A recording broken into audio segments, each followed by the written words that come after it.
ಶುಭಾಶಯಗಳು. ಮಕ್ಕಳೇ, ಸಂಕ್ರಾಂತಿ ಹಬ್ಬ ಅಂತಕ್ಕಂಥದ್ದು ಒಂದು ರೈತರ ಹಬ್ಬ. ಎಂತ ಹಬ್ಬ? ರೈತರ ಹಬ್ಬ.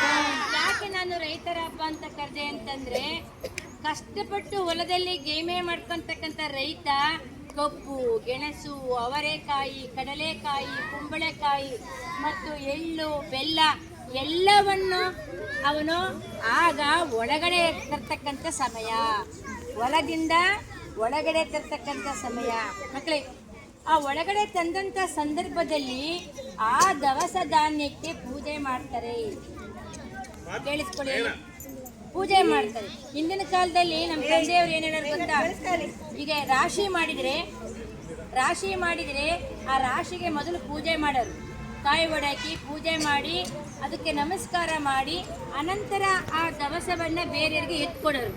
ಒಂದು ರಾಗಿ ಆಗಲಿ, ಒಂದು ಭತ್ತ ಆಗಲಿ, ಅದು ಕಣ ಅಂತ ಕರೆಯೋರು. ಆ ಕಣದಲ್ಲಿ ರಾಶಿ ಅಂತ ಕರೆಯೋರು. ರಾಶಿ ಪೂಜೆಗೆ ಎಲ್ಲರನ್ನೂ ಕರೆಯೋರು. ಕಾಯಿ ಒಡಾಕಿ ಸ್ವಲ್ಪ ಏನಾದರೂ ಹಂಚೋರು. ನೋಡಿ, ರೈತರ ಒಂದು ಕಷ್ಟ ಯಾವ ಥರ ಇದೆ ಅಂದರೆ, ನಾನು ಮೊನ್ನೆ ತುಮಕೂರಲ್ಲಿ ಹೋಗ್ತಕ್ಕಂಥ ಸಂದರ್ಭದಲ್ಲಿ ಕಣ್ಣು ನೋಡ್ತಾ ಇರುತ್ತೆ. ಕಣ್ಣು ಸುಮ್ಮನೆ ಇರಲ್ಲ.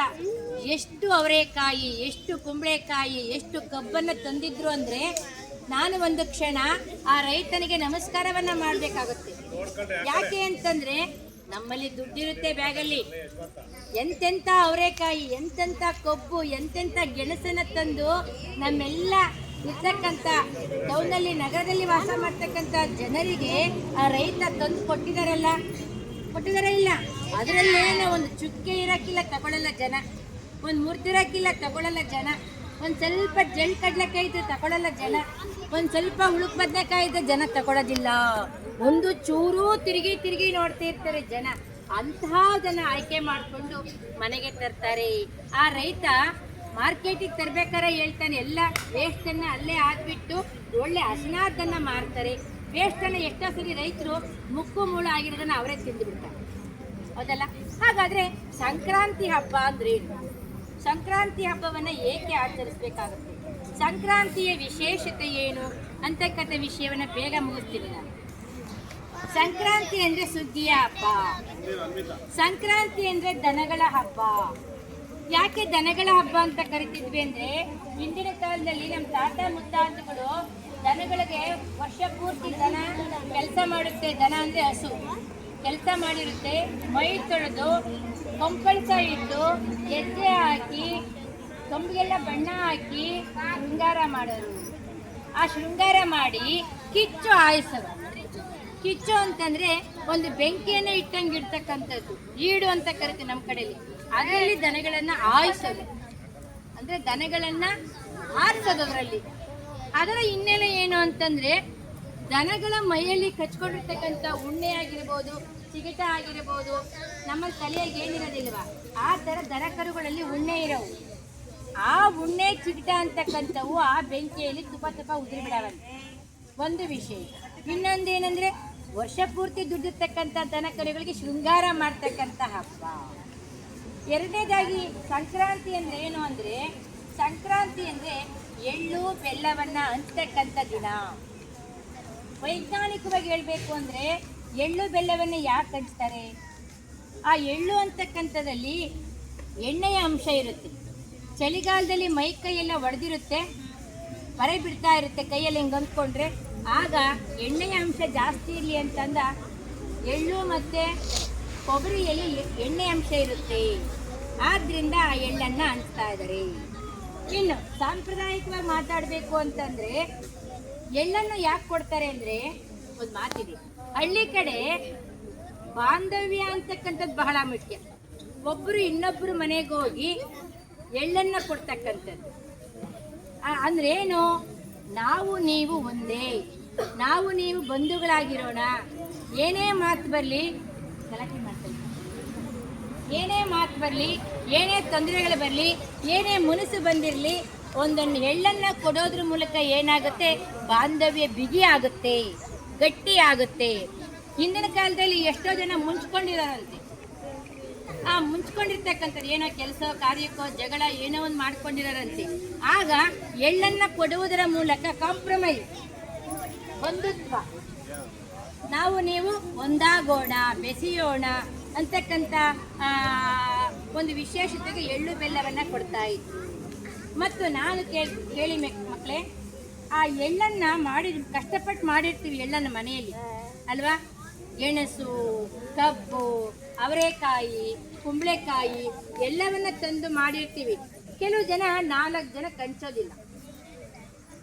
ಆ ಎಳ್ಳನ್ನು 4 ಜನ ಕಂಚಬೇಕಾಗತ್ತೆ. ಅದನ್ನು ನಾವು ಮಾಡಿ ಮನೆಯಲ್ಲಿ ಬೇಷನ್ ತುಂಬ ಇಟ್ಕೊಂಡ್ಬಿಟ್ರೆ ಸಾರ್ಥಕತೆ ಆಗೋದಿಲ್ಲ ಅದು ಅಲ್ವಾ ಮಕ್ಕಳೇ. ಆ ಎಳ್ಳನ್ನು ಹಂಚಬೇಕಾಗತ್ತೆ. ಆ ಎಳ್ಳು ಸಂಬಂಧದ ಒಂದು ಬೆಸುಗೆ ಅಂತಕ್ಕಂಥದ್ದು, ಪ್ರೀತಿಯ ಬೆಸುಗೆ ಅಂತಕ್ಕಂಥದ್ದನ್ನ ಹೇಳ್ತಾ ಹೋಗ್ಬೇಕಾಗುತ್ತೆ. ಹಾಗಾದ್ರೆ ಕಬ್ಬು ಏನು ಹೇಳುತ್ತೆ? ಜೀವನ ಸಿಹಿಯಾಗಿರ್ಲಿ. ಮಕ್ಕಳೇ ಮಾತಾಡ್ಬೋದು. ಕಬ್ಬು ನಿಮ್ಮ ಜೀವನ ಸಿಹಿಯಾಗಿರ್ಲಿ ಅಂತ ಹೇಳುತ್ತೆ. ಬೆಲ್ಲ ಸುಖ ಸಂತೋಷವನ್ನ ಹೇಳುತ್ತೆ.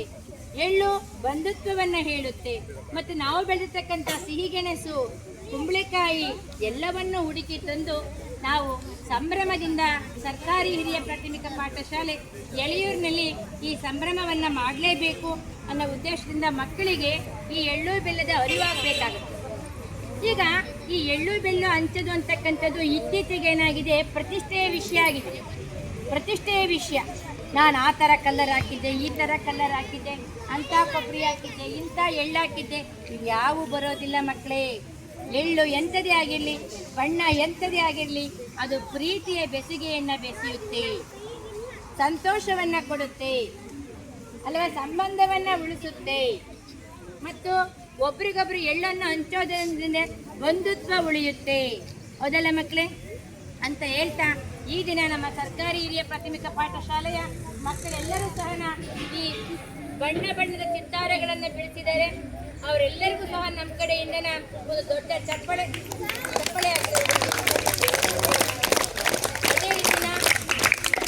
ಅದೇ ರೀತಿ ಮಕ್ಕಳಿಗೆ ಸ್ವಲ್ಪ ಒಂದು ಕ್ಲೂ ಕೊಟ್ಟರೆ ಸಾಕು. ನೋಡಿ, ಆ ಎಲ್ಲ ಮಕ್ಕಳು ಅವರೆಕಾಯಿ ತಂದಿದ್ದಾರೆ, ಕಡಲೆಕಾಯಿ ತಂದಿದ್ದಾರೆ, ಕಬ್ಬು ತಂದಿದ್ದಾರೆ, ಗೆಣಸನ್ನು ತಂದಿದ್ದಾರೆ. ಆ ಹಳ್ಳಿ ಮಕ್ಕಳಿಗೆ ಗೊತ್ತು ಅದರ ಸೊಗಡು ಏನು ಅಂತಕ್ಕಂಥದ್ದು. ಅದೇ ನಾವು ನಗರ ಪ್ರದೇಶಗಳಲ್ಲಿ ಹೋದರೆ ಖಂಡಿತ ಮಕ್ಕಳೇ ಆ ಎಳ್ಳಿಗೆ ಏನು ಬೆರೆಸ್ಬೇಕಂತಲೇ ಗೊತ್ತಿರೋದಿಲ್ಲ, ಎಳ್ಳನ್ನು ಹೇಗೆ ಮಾಡ್ತಾರೆ ಅಂತಲೇ ಗೊತ್ತಿರಲಿಲ್ಲ. ಹಿಂದಿನ ಕಾಲದಲ್ಲೇ ನಮ್ಮ ಅಜ್ಜಿಗಳು ಕಡಲೆ ಬೀಜವನ್ನು ಒಂದು ಚೂರು ಕಪ್ಪಾಗ್ದಂಗೆ ಹುರಿಯೋರು, ಎಳ್ಳನ್ನು ಒಂದು ಚೂರು ಕಪ್ಪಾಗಬಾರ್ದು ಹಂಗೆ ಹುರಿಯೋರು. ಈಗ ಆ ಥರ ಮಾಡ್ತಕ್ಕಂಥ ಮಹಿಳೆಯರ ಮುಂದಿನ ಪೀಳಿಗೆ ನೆನೆಸ್ಕೊಂಡ್ರೆ ನನಗೇನಾಗುತ್ತೆ ಅಂದರೆ, ಮುಂದಿನ ಜನಾಂಗ ಈ ಸಂಸ್ಕೃತಿಯನ್ನು ನೀವು ಹೊತ್ತುಕೊಂಡು ಹೋಗ್ಬೇಕು ಮುಂದಕ್ಕೆ. ಇವತ್ತು ಸಂಕ್ರಾಂತಿಯನ್ನು ಏಕೆ ಆಚರಿಸಿದ್ದೀವಿ ಅಂದರೆ, ಈ ಒಂದು ಸಡಗರ ಸಂಭ್ರಮ ನಿಮ್ಮಲ್ಲಿ ತಲತಲಾಂತರ ಮುಂದೆ ಹೋಗ್ತಾ ಇರಬೇಕು. ನಮ್ಮ ಪರಂಪರೆ, ನಮ್ಮ ಸಂಸ್ಕೃತಿ, ನಾವು ಆಚರಿಸ್ತಕ್ಕಂಥ ರೀತಿ ಹೇಗಿತ್ತು ಅಂಬೋದು ನೀವು ಮರಿಬಾರ್ದು. ಈಗಿನ ಮಕ್ಕಳು ಕೇಳಿಬಿಟ್ರೆ ಹೋಗ್ಬಿಡ್ತಾರೆ ಅಂಗಡಿಗೆ, ಎಲ್ಲೋ ರೆಡಿಮೇಡ್ ಮಾಡಿರ್ತಾರೆ, ಪ್ಯಾಕು ತಂದುಬಿಡ್ತಾರೆ, ಒಂದು ದೇವ್ರ ಮುಂದ್ಕೊಂಡು 4 ಕಾಲು ಇಟ್ಬಿಡ್ತಾರೆ, ಅವರನ್ನು 4 ಕಾಲು ಹಾಕಿಬಿಟ್ಟು ಸುಮ್ಮನೆ ಇಟ್ಕೊಂಡ್ಬಿಡ್ತಾರೆ. ಅದಲ್ಲ, ನಮ್ಮ ಸಂಸ್ಕೃತಿಯನ್ನು, ನಮ್ಮ ಹಬ್ಬಗಳನ್ನು ನಾವು ಮುಂದಕ್ಕೆ ತೆಗೆದುಕೊಂಡು ಹೋಗ್ಬೇಕಾಗತ್ತೆ, 4 ಜನಕ್ಕೆ ಹಂಚಬೇಕಾಗುತ್ತೆ, ಸಂಪ್ರದಾಯವನ್ನು ಮುಂದೂಡ್ಕೊಂಡು ಹೋಗ್ಬೇಕಾಗತ್ತೆ ಅಂತ ಹೇಳ್ತಾ, ಈ ಸಂಕ್ರಾಂತಿ ಹಬ್ಬದ ಬಗ್ಗೆ ಎಷ್ಟು ಹೇಳಿದ್ರು ಸಾಲದು ಬರುತ್ತೆ.